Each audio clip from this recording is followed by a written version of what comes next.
Bienvenue à vous sur Mayotte la Première. Je suis ravie encore une fois de vous retrouver, d'échanger avec vous autour de ce nouveau sujet dans votre émission Maïcha. Peut-être que là encore, vous allez vous sentir concerné. Vous avez peut-être déjà même vécu cette situation. Généralement, on dit que beaucoup de couples se forment au travail. Travailler peut-être avec son ou sa conjoint peut être quelque chose d'assez sympa au quotidien, l'occasion de se voir, de partager plus de temps ensemble, mais parfois ça peut être très compliqué, ça peut même virer au cauchemar pour certaines personnes. Elle a vécu cette expérience, elle était en couple, elle a travaillé avec son conjoint. Elle est venue aujourd'hui nous en parler. Est-ce que c'est une bonne, est-ce que c'est une mauvaise idée? Vous allez aussi pouvoir partager vos avis via nos réseaux sociaux. Zainal Ibrahim, vous êtes professeur d'anglais au collège de Dembini et à l'université également. Comment allez-vous? Je vais très bien, merci pour l'invitation. Merci à vous d'avoir accepté. Ce n'est pas un sujet qui est facile, puisqu'ici, on parle de travailler ensemble. Ben, ça a détruit mon couple. C'était pas très facile, c'était même compliqué, mais vous allez nous dire quand même de belles choses qu'on retient de cette Tout à expérience. fait. Nous avons eu l'occasion également de vous avoir avec nous Yasmine Abdou Madi. Je rappelle que vous êtes médiatrice à l'UDAF et à l'ACFAV. Aujourd'hui, nous allons essayer en tout cas d'accompagner ceux qui sont encore en couple et peut-être nous donner des astuces à éviter des problèmes ou des discussions à éviter quand on travaille avec son ou sa partenaire. Comment allez-vous? Je vais très bien, merci beaucoup pour l'invitation. Merci à vous d'accepter et de revenir pour la deuxième fois dans l'émission Maïcha. Zainal, d'abord, vous avez un très beau parcours professionnel. Dites-nous un petit peu ce que vous avez fait. Alors, j'ai grandi ici à Mayotte, j'ai eu un bac littéraire à l'âge de 18 ans et je suis partie faire mes études supérieures à l'université de Montpellier. J'ai fait des études de langues étrangères appliquées. J'ai eu l'occasion aussi de partir vivre en Espagne pendant 1 an pour valider ma licence de langues étrangères appliquées. Et ensuite, pour valider mon master de négociation de projets internationaux, j'ai dû partir en Angleterre pour valider ce master. Et ensuite, j'ai rencontré l'homme que je pensais être l'homme de ma vie, là-bas en Angleterre. Et voilà, donc j'ai eu plusieurs vies. J'ai travaillé dans un call center en tant que manager, à gérer des équipes de 20 à 30 personnes. J'ai été l'assistante personnelle d'un directeur de communication au sein d'un hôpital. J'ai été directrice de vente et à un moment, je me suis sentie prête pour partir à l'aventure avec mon compagnon qui avait une entreprise. Et on a décidé de travailler ensemble avec le master que j'avais, avec l'expérience que j'avais accumulée. On s'est dit que c'était une bonne idée. Donc j'ai démissionné de mon poste et je suis allée le rejoindre en 2015. Et qu'est-ce qui s'est passé à ce moment-là? Vous l'avez dit, c'est l'homme que vous aimez. Vous quittez ce que vous construisez, ce que vous avez construit un petit peu pour l'homme que vous aimez. Vous allez conquérir à cette époque-là. On dit que voilà, on va conquérir le monde, on va se lancer. Qu'est-ce qui se passe à ce moment-là dans votre tête, dans votre vie? Ah, tout à fait. C'était une belle aventure. On était très excités tous les deux. On s'est dit, voilà, tous les deux, on va voyager, on va passer du temps ensemble parce qu'en travaillant, on n'avait pas l'occasion de partir en vacances quand on le voulait. Il fallait que je demande à mes patrons, etc. Et là, c'était nous, les patrons. Donc, on décidait, on choisissait, on prenait nos décisions ensemble. Et donc, ça a bien marché au tout début. En sachant que, voilà, moi, je suis le produit de la République française, c'est-à-dire que j'ai fait des études, de très longues études. Lui, c'est un autodidacte. Il apprend tout seul. Il apprend tout seul. Il est merveilleux sur ce point. Il peut tout faire. Il peut peindre, il peut réparer des ordinateurs, il peut construire des logiciels. C'est quelqu'un de vraiment, il est très talentueux. Donc on était complémentaires dans ce sens-là. Donc, on est parti à l'aventure. Au début, ça se passait bien. Mais moi, j'ai beaucoup évolué au cours de cette expérience. C'est-à-dire que j'ai acquis des compétences que je n'avais pas avant, alors que je trouvais que lui se reposait un peu sur ses lauriers parce que il a appris de soi-même. Et donc voilà. Et après, les disputes ont commencé. C'est-à-dire qu'au début, vous étiez, Après, je pense que la médiatrice Yasmine pourra nous en dire un petit peu plus. Vous étiez sur la même longueur d'onde. Tout à fait. Vous êtes lancé dans quoi? Dans quel domaine? Alors, on fabriquait, enfin, on fabrique toujours, lui, il a toujours l'entreprise, des produits pour enfants, des produits personnalisés, des CD audio, des DVD et des peluches pour enfants. Le rôle de chacun, c'était quoi? Alors, lui, c'était le PDG et moi, j'étais la directrice du développement en général. Donc, je m'occupais des ressources humaines, du marketing, du site internet, du contenu. Donc, voilà, donc on avait chacun notre rôle. Donc, lui, il s'occupait du logiciel, sur comment on va enregistrer les chansons. Il écrivait certaines chansons également. Et donc, on avait chacun, on avait des rôles assez précis. Donc, on ne pouvait pas empiéter sur l'un sur l'autre. C'est-à-dire qu'il n'y en avait aucun qui avait un petit peu cette position de chef, non? Mais si, un peu, parce que c'est lui le créateur de l'entreprise au final. C'était lui le PDG et moi, j'étais directrice. Vous deviez lui rendre des comptes à un moment? Bien sûr, il fallait... Et moi, je le comprenais tout à fait. C'est normal, c'est son entreprise, c'est son bébé, entre guillemets, qu'il a créé. Et donc, quand les disputes ont commencé, c'est juste... on avait des points de vue différents sur certaines choses. C'est-à-dire que moi, je venais du point de vue, voilà, j'ai étudié ça à l'école et c'est comme ça que ça se fait. Et lui, mais moi, je l'ai fait sur le terrain, donc ça ne fonctionne pas. Donc voilà, c'est là qu'il y a eu des divergences d'opinion, on va dire. Qu'est-ce qui vient le plus souvent dans les conflits de couple lorsqu'ils travaillent ensemble? Quelle est la raison de ces conflits? Moi, je pense que lorsqu'on parle de personnes qui vont, disons, déjà d'une part mettre quelque chose en commun, c'est la différence. La différence, au début, est une richesse. Mais à un moment donné, c'est là où ça va s'opposer, puisqu'il y en a un qui va dire bleu, l'autre va dire rouge. Et c'est sur ça qu'on doit d'abord travailler en amont, pour se poser la question, dès lors qu'il y aura cette différence-là, comment on va pouvoir à un moment donné la régler. Et c'est ça ce qui, moi, pour ma part, peut poser souci. Est-ce qu'il y a des couples à Mayotte qui viennent vous voir, qui travaillent ensemble et qui viennent vous voir pour ce genre de tension? À ce jour, non, je n'ai pas encore eu ce genre de médiation à traiter. Au sein du travail? Non. C'est pour d'autres affaires? Voilà, c'est pour d'autres affaires, mais c'est beaucoup plus parce que j'estime que même l'aspect éducatif, c'est un travail qu'on fait en commun. Et on peut le voir souvent qu'il y a des contradictions qui, au départ, on va être en commun sur comment élever nos enfants et autres. Et tout d'un coup, dès lors que l'autre, disons, va donner une idée, ça peut être « ma mère a dit », l'autre aussi va dire « ma mère a dit », et il va y avoir des contradictions. On a demandé justement la question à des personnes que nous avons rencontrées, si c'est une bonne ou une mauvaise idée, si eux aussi seraient capables de travailler avec leur partenaire. On écoute. Est-ce que c'est une mauvaise ou une bonne idée? Je ne sais pas. Moi, je travaille avec ma conjointe, ça se passe très bien. Et il faut juste que les choses soient claires, que ce soit au niveau du travail, au niveau de la vie privée.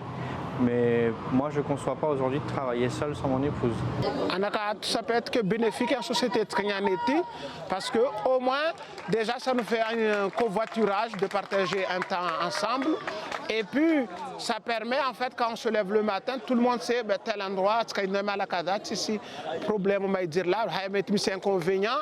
Quand on s'entendait, ce problème, c'est une différence. C'est un problème à la maison, mais on connaît à ça, donc il y a un beau problème. Mtishano amene kamba entreprise ya nyonyo weli yo tofauti na kama msifanyaza mana entreprise nyingine elewa maana mbane kwa watu wengi mwana entreprise ile wasatra bashimora scarcity na watu washi ina bahati mbao ndivale chaque fois mwana asubuhi usona geste zomba kasujivya tetsonga shetu mana mshiwa bene kama mimi asubuhi mfanya waminifu liende conseil generali uliandri valwangina tojo mjamparana yodo vambro depana mahaba depana mahaba una mshiwa wao depana waminifu na mshiwa kama waminifu mzuri mwasili azini kila mtu atuchapiana zake bene kama habaya ya shi uivu demana vone mana nuna mpaka lazima watu akamosha mana plus kutona tongo yangina tena bati umdwani yemshamba sifanya tongo yangina na vali waif kiraza tranquille de hazim. Moi, pour moi, mon propos à moi personnel, de mon point de vue en moi, je ne sais pas, on n'est pas tous pareils. Moi, je dirais que ce n'est pas un bon avantage de travailler avec sa conjointe. Pourquoi? Je suis quelqu'un dans un domaine où je suis obligé de charmer un client et que je le satisfais, que lui me satisfait. Linguistiquement parlant, c'est-à-dire financièrement. Parce qu'il faut que je vende mon produit. Il faut que je sois présentable. Il faut que je sois accueillant. Et quand tu as qu'une personne de nature jalouse, parce que la plupart des femmes sont de nature jalouse, même si tu les aimes, tu vois. Donc ça va créer un conflit hors du travail. On ne mélange pas vie privée et vie active au quotidien dans le travail. Donc du coup, mélanger ces deux choses-là, pour moi, ça ne serait pas trop subtil ou fluide. À part si elle a son local en haut, moi j'ai le mien en bas. Pour moi, c'est bon. Personnellement, non, ça me convient, ça me convient pas. Je ne vois pas d'avantage. Chaque être humain a son comportement et a sa façon qu'il soit un homme ou une femme, mais chacun son comportement. Et puis bon, le conjuguer ensemble, quand on est ensemble, tout ça, c'est ça qui fait le lien. Une moitié à une moitié, une autre moitié qu'on rend ensemble. Avantages et des inconvénients, en tout cas, qu'ont cité ces hommes encore que, dans cette émission. Sur le fait de travailler ensemble, vous avez entendu, certains disaient que c'était bien parce que voilà, je ne peux pas me passer de ma femme au sein de mon travail. Il y en a d'autres, c'était un petit peu plus compliqué, ils ont parlé de jalousie. Vous pensiez que le problème, c'était quoi ? Non, c'était des différences d'opinion, je dirais. Mais ça fonctionne hein, de travailler ensemble. Il y a des couples, les Obama, les Clinton, même le chanteur Admiralty. Sa femme, c'est son manager, Jessica. Et ça fonctionne très, très bien. Il le dit, il n'aurait jamais pu faire la moitié de ce qu'il a fait sans l'appui et le soutien de sa femme. Et moi, j'étais dans cette même dynamique. J'avais envie qu'on réussisse tous les deux, de le voir briller. Mais je pense qu'il y avait, je ne dirais pas qu'il y avait de la jalousie, mais en tant qu'homme, hein, que ce soit, lui, il est originaire d'Australie, que ce soit un homme maoré, n'importe. Il y a un moment où on se sent un peu, on va dire, entre guillemets, émasculé parce que notre femme est beaucoup plus compétente sur certains domaines que nous, alors que nous, ça fait un bon moment qu'on fait ce métier. Et elle arrive du jour au lendemain du haut de ses 31 ans et qu'elle résout des problèmes qu'il n'a pas réussi à résoudre en 10 ans. Donc ça peut mettre un petit peu un coup au moral, on peut se remettre en question. Je pense que c'est là où les problèmes ont commencé, quand on se remet beaucoup en question. Et je pense que pour faire ce métier-là, il faut connaître ses compétences et avoir confiance en soi. Et c'est ce qui se passe avec les Obama, les Jessica, etc. Donc, elle sait qu'elle est bonne dans ce domaine et qu'elle fait confiance à son mari. Et c'est réciproque aussi. C'est réciproque. Il y a beaucoup de respect et d'admiration l'un envers l'autre. Vous pensez justement que c'est ce problème de complexe qui a pu ramener les disputes à la séparation? Est-ce que vous arriviez justement à instaurer cette barrière, c'est-à-dire que le travail reste au travail et l'amour, c'est à la maison? Ou est-ce qu'on mélangeait? Est-ce qu'à un moment donné, on arrive réellement à faire ça ou c'est pas possible? C'est très difficile. Il faut vraiment être très, très discipliné pour faire la différence entre là, on est au travail et là, on est à la maison. Parce qu'on peut se disputer pour un dossier au boulot, oui. Ça parce qu'on va fermer la porte du bureau et qu'on va rentrer à la maison, qu'on a envie de voir son conjoint à ce moment-là, qu'on vient tout juste de se disputer, non? Oui, tout à fait. C'est très difficile de pouvoir faire la part des choses et de prendre de la distance. C'est important de pouvoir communiquer. Et je pense qu'on aurait dû, quand on a remarqué qu'il y avait des problèmes et des conflits et des disputes qu'on n'avait pas avant, d'aller consulter, d'aller voir un thérapeute, un psychologue pour nous aider, nous accompagner dans cette aventure. Mais quand on a décidé de faire cette démarche, c'était presque trop tard. C'était déjà vers la rupture. Et le conseil que je donnerais aux personnes qui décident de travailler ensemble, c'est vraiment, quand vous remarquez que vous commencez à vous disputer très régulièrement, qu'il y a des problèmes de communication, et si vous tenez réellement au couple et à la personne, d'aller voir un médiateur, une médiatrice, un thérapeute de couple pour vous accompagner et de sauver votre couple. C'est pas, moi j'ai toujours dit, on l'a compris des années plus tard, c'est pas l'entreprise le problème, c'est nous. C'est nous qui n'arrivons pas à prendre de la distance et à laisser la dispute au travail. Parce que voilà, donc on est dans la nouvelle ère de technologie, on est tout le temps connectés, donc on travaillait à la maison, on travaillait au bureau, quand on voyageait, on était sur nos téléphones. Donc, il n'y avait plus de place pour le couple. Et on avait besoin de place pour le couple, pour prendre des vacances. Mais quand on est en vacances, on est quand même voilà, Connectés parce que connectés. vous travaillez ensemble. Exactement. Est-ce que c'est quelque chose qu'on arrive à faire, de venir vous voir, de vous dire attention, on a besoin d'aide, on a besoin de parler à un médiateur, on a besoin de parler à un psychologue, on a besoin de parler à un professionnel parce que dans notre couple, ça ne va pas. Est-ce que c'est quelque chose qui est facile à faire? La médiation, disons, pour nous, c'est préférable quand les personnes viennent ensemble pour faire la demande. Mais avec l'expérience, c'est souvent une personne qui vient nous voir. Et c'est à travers cette demande que nous, on va solliciter l'autre partie. Au début, la personne va dire non, je n'ai pas envie, je ne vois pas à quoi ça va me servir. Mais nous ne voulons pas perdre la face, va quand même venir nous rencontrer. Et c'est à la fin de l'entretien, ça va faire son chemin, puisque nous on laisse toujours le choix aux personnes de revenir ou pas. Et la personne souvent nous recontacte pour nous dire je vais essayer. On va rencontrer aussi d'autres avis, écouter d'autres points de vue sur la question et on revient vers vous, Zainal. Je pense que ça peut être un avantage s'il y a une grande complicité entre les deux partenaires. C'est vrai qu'en général, on entend beaucoup de couples, par exemple en restauration, ça fonctionne bien, mais on entend aussi beaucoup l'inverse. Donc selon moi, ça va vraiment dépendre de la force du couple et de l'expérience aussi, de la confiance et de la capacité à rester un grand nombre d'heures ensemble. Je pense qu'il y a des milieux où on est obligé de distinguer, ça dépend de tout métier. Et puis il y a des milieux où on peut être complètement soi-même sans que ça pose souci. Encore une fois, je pense que ça dépend de chaque personnalité et des lieux de travail surtout. Je pense que c'est une bonne idée parce que à partir du moment qu'on se dit qu'on partage une vie en commune, je pense que ce sera beaucoup plus facile d'appréhender les difficultés que le conjoint ou la conjointe peut ressentir à travers son travail. Même s'il faut faire la part des choses entre ce qui relève de la vie privée familiale, mais c'est le fait que le conjoint comprend un peu les difficultés que la personne, ou vive les difficultés que la personne vit dans son entreprise, ça peut être une chose intéressante. C'est quelque chose de positif parce que chacun peut apporter sa touche. Et le côté négatif, c'est qu'il ne faut pas que le côté entreprise, le côté activité professionnelle empiète dans la vie personnelle. Parce que si on amène les difficultés qu'on a ressenties dans l'activité professionnelle au sein du couple, ça peut créer des tensions. Est-ce que c'est bien de travailler avec ma compagne si je crée une entreprise? Ça aussi, il faut savoir, si dès le départ on met les points sur les i en se disant qu'on va bien partager la vie privée et professionnelle, ça peut marcher. Mais il y a toujours des problèmes. Si nous sommes complémentaires, ça peut fonctionner. Si on n'est pas complémentaires, ça risque de passer du privé et rentrer dans le professionnel. Ou bien passer du professionnel et rentrer dans le privé, on ne va pas se parler ou autre. Donc d'un côté, oui, si on est fusionnel et on sait où on veut aller en créant une structure, donc moi, je trouve que c'est déjà une bonne idée. Comme ça, l'argent, on est sûr que l'argent restera dans la maison. Les avantages de travailler avec son conjoint sont nombreux.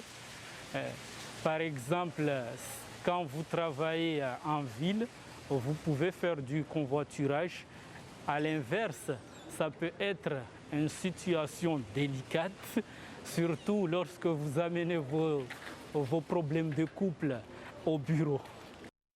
J'ai adoré parce que je crois que les hommes mahorais, en tout cas, ont bien saisi le message avec le covoiturage. Voilà, le seul avantage en tout cas que j'ai entendu, qui est souvent revenu, c'est au moins on fait du covoiturage, on évite les embouteillages et trop de voitures sur la route. C'est bien, messieurs, donc créez plus d'entreprises et travaillez avec vos femmes, il y aura moins d'embouteillages. On revient plus sérieusement. Zainal, parce qu'il a parlé à un moment donné d'être complémentaire, on arrive à faire la part des choses, etc. Vous vous entendez bien aujourd'hui avec lui? Avec le temps, avec beaucoup de thérapie, on s'entend bien et il y a beaucoup d'amour entre nous, beaucoup de respect.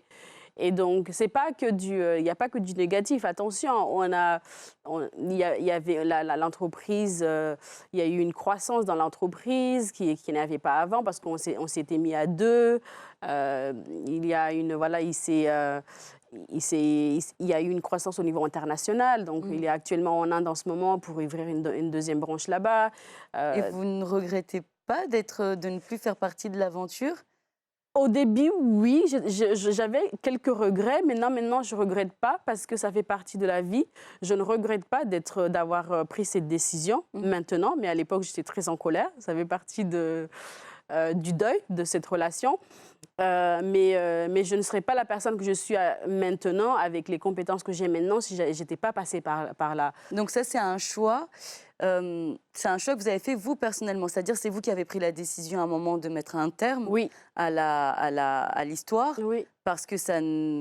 Pourquoi? Qu'est-ce que vous ressentiez à ce moment-là? Ça devenait toxique. Donc, quand une relation devient toxique, il vaut mieux y mettre un terme.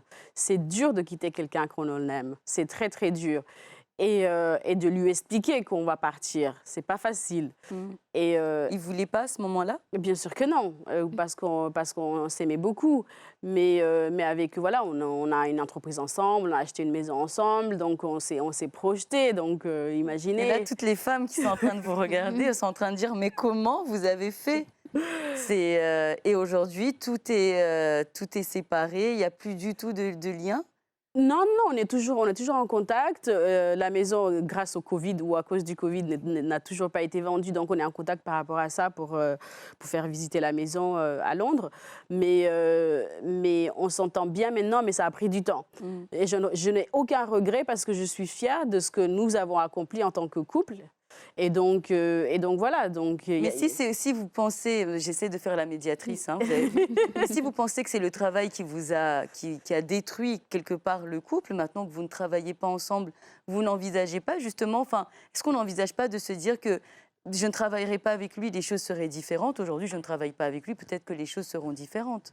Mais il y a d'autres choses qui se sont passées entre-temps. Donc, la perte de mon papa, j'ai dû décider de revenir sur Mayotte pour me rapprocher du seul parent qui me reste. Donc, ça, c'est entré en jeu. Donc, je ne me voyais pas. J'ai passé 12 ans de ma vie en Angleterre et c'est génial, je ne regrette absolument pas, mais il était temps un peu de rentrer. Et de contribuer, d'amener cette expérience sur l'île. Je pense que j'ai beaucoup à apporter, et d'où le fait que j'ai pris ce poste. J'aurais pu faire n'importe quoi. J'aurais pu avoir n'importe quel boulot. On m'a approché à la mairie des entreprises privées pour que je travaille pour ces entreprises. Mais j'ai fait le choix de travailler dans l'enseignement, parce que la jeunesse, c'est le futur de Mayotte. Et il faut l'éduquer. En tant que médiateur, qu'est-ce qu'on dit à un couple qui a cette maturité, mais c'est une grande maturité, où je ne parle pas de l'âge, où c'est de prendre conscience et de se dire, bon, je l'aime, mais je ne peux plus continuer. Qu'est-ce qu'on dit à ce couple-là? Comment on accompagne ces couples-là? Parce que nous, on peut accompagner les personnes pendant la séparation ou après la séparation. C'est aussi permettre à ces personnes-là de mieux vivre cette séparation. J'ai déjà connu un couple qui m'a dit, on ne s'est jamais autant si bien entendu que depuis qu'on est séparés. Quand on était ensemble, on se bouffait tout le temps le nez. Depuis qu'on est séparés, on s'aime. Et c'est d'un amour sain, alors qu'il n'y avait pas d'enfants, il n'y avait pas, disons, d'entreprise ou autre. Mais du coup, les personnes ont gardé un contact. Je souhaiterais aussi faire part d'un témoignage, disons, assez privé. J'ai rencontré une personne à La Réunion, et j'ai posé la question à cette personne, comment il fait pour travailler avec sa femme. Il m'a dit, ce sont des concessions de tous les jours et un accompagnement extérieur de tous les jours. On ne doit jamais dire que c'est acquis. C'est ce que cette personne-là m'a dit ce jour-là. Dans le couple, rien n'est acquis. Non. Tous les jours. Ouais. Souvent, des femmes, pour le bien ou pas, on ne juge pas du tout, disent que ah non, on a beaucoup trop de choses ensemble, on a une maison ensemble, on a des enfants. Je peux pas quitter mon mari ou je peux pas quitter ma femme. Qu'est-ce qui se passe dans la tête de ces personnes? Est-ce que c'est bon pour le couple de se dire, de toute façon, arrivé à ce stade-là, on ne va pas se séparer pour aller où? Que là, Zainal, elle nous a montré que ce n'est pas une raison. Parfois, c'est une question de deuil. C'est une question de volonté. Peut-être qu'il y a encore quelque chose qui n'est pas encore fini, qu'ils sont encore en train de le travailler. C'est leur manière à eux de faire leur deuil. Et parfois aussi, c'est un sentiment de se dire que peut-être que j'ai tellement vécu avec cette personne que je ne pourrais pas vivre autre chose. Et comme l'a fait Zainal, l'expérience qu'il lui a donnée aujourd'hui, elle le dit, elle le vit bien. Pour elle, c'était, aujourd'hui, se sent bien, c'était une relation toxique, pardon, je reprends ses propres mots. Et peut-être que ces personnes-là devraient revenir en arrière, se demander à un moment donné, je ne l'avais pas connu, mais j'étais bien. Que serait ma vie après lui? Peut-être meilleure, on ne sait jamais. Vous êtes resté combien de temps avec lui, Zainal? 10 ans. 10 ans. Qu'est-ce qui a été le déclic? Vous vous êtes dit, non, là, c'est bon. Une dispute très, très houleuse. Et je me suis dit non, il faut qu'on arrête. Il faut qu'on arrête parce que personne n'est gagnante dans cette histoire. Et donc, je vais devoir partir. Je suis partie en métropole, réfléchir et je lui ai dit non, on peut pas continuer. Donc, chacun est parti de son côté. C'était pas facile. On a des biens en commun. On se dit, mon Dieu, je me suis projetée 30 ans, 20 ans, etc. Donc, c'est pas facile. Mais avec le temps, on se rend compte que c'est la meilleure des décisions. Et effectivement, on se l'est dit tous les deux, maintenant qu'on ne travaille plus ensemble, pourquoi on ne se remettrait pas ensemble? Mais on a tellement changé entre-temps. Et peut-être que maintenant, on ne s'entendrait plus parce qu'on est deux individus différents. Donc, ça ne sert à rien de vouloir retourner en arrière. Il vaut mieux se projeter vers le futur. Qu'est-ce que vous retenez, vous, de tout ça, du fait de travailler ensemble, du couple? Qu'est-ce que vous avez retenu? C'est quand même une expérience, 10 ans, c'est énorme dans la vie. Ce que je retiens, c'est que dans un couple, il faut beaucoup de communication et beaucoup de concessions. C'est un travail de longue haleine et c'est un travail permanent. On ne peut pas se reposer sur ce laurier en disant « mais non, ça fait 5 ans, 7 ans qu'on est ensemble, on ne peut pas travailler sur le couple ». Non, il faut se donner le temps et des moments spéciaux, même si vous ne travaillez pas ensemble, il faut se donner le temps d'aller au restaurant, de partir en vacances. Et si vous travaillez ensemble et vraiment engager des personnes qui vont faire le boulot à votre place quand vous ne serez pas là. C'est ce que j'avais essayé de mettre en place, mais c'était un peu trop tard. Mais voilà, donc il faut prendre de la distance et il faut donner le temps au couple. L'entreprise, elle est immuable, elle sera toujours là. Mais vous pouvez, à un moment ou à un autre, ne plus être ensemble. Un dernier conseil, Yasmine, le vrai danger du couple à Mayotte. C'est comme elle vient de le dire, la communication. Quand le dialogue est rompu. Les disputes, ce n'est pas de la communication. C'est ça, non, parce les disputes, ce n'est pas de la communication. Certains disent on communique parce qu'on se parle. Là, de toute façon, je lui ai dit, c'est moins bien, comme on l'entend souvent. Est-ce que ça fait partie de la communication, comme vous l'entendez? Puisque souvent, en médiation, on me dit, mais ce qu'elle vient de dire là, c'est ce que je lui répète tous les jours. Et l'autre lui dit, non, tu ne l'as jamais dit. Ça veut dire qu'ils ne s'entendent pas. Et dès lors qu'on leur offre un espace de communication, raison pour laquelle on dit que la médiation familiale, c'est un espace de communication. Donc nous, on met les outils en place pour que les personnes puissent communiquer et se dire les choses. Et ce qui est important, c'est qu'on va entendre ce que dit l'autre, on va le comprendre. Après, on peut ne pas accepter. Mais ce qui est sûr et certain, c'est qu'en partant de là, on est dans la certitude du besoin de l'autre. Et ça, c'est quelque chose de très important. On espère en tout cas qu'on a convaincu certains hommes et femmes qui ont quelques difficultés dans le couple et qui accepteront de venir vous voir. En tout cas, Zainal, merci beaucoup pour ce témoignage. C'est un très beau parcours, c'est un très beau témoignage et moi, je retiens la force et le courage, en tout cas. Voilà, venant de vous, c'est ce que je retiens dans cette émission aujourd'hui. Et j'espère aussi que d'autres femmes aussi mettront en avant cet épanouissement personnel. Aucun regret? Aucun. Vous êtes heureuse? Très.